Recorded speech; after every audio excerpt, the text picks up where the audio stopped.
Hey everyone, my name is Elizabeth. Thank you for tuning in. I'm here with one of my clients and friends, Stephen Yoker. Stephen Yoker is one of the partners at Legal Focus, and they're one of my clients. I've been with them for about a year now, but I've been networking with them for 3 years through the Business Exchange. So I've known the team very well.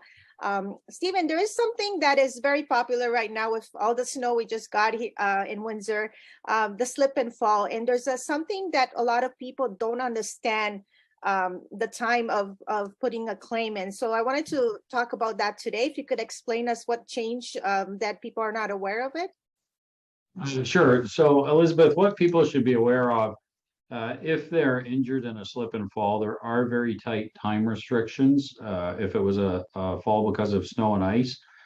So in the case of fall on municipal property, they're required to give written notice to the municipality within 10 days of the fall.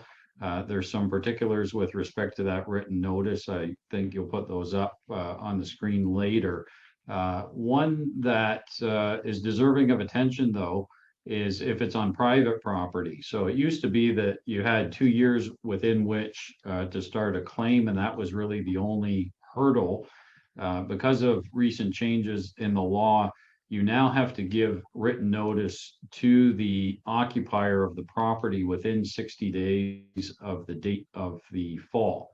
And again, that has to be written notice. You have to provide all the particulars. And what is also of significance, you either have to serve that written notice personally or by registered mail. It may be the case, if that isn't done within the time limit of 60 days, you might be out of luck as far as advancing a claim. There's some exceptions to it, but the primary rule is that notice has to be given within 60 days. So given the recent weather, that's something the public should be aware of and mindful of. And if they have sustained injuries in a fall, obviously, they want to see that written notice is being taken care of as quickly as possible.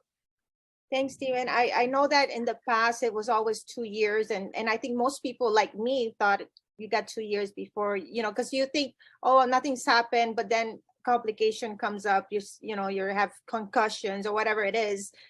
That's why it's 2 years, but now they've cut that down. So it is important for the public to be aware of that.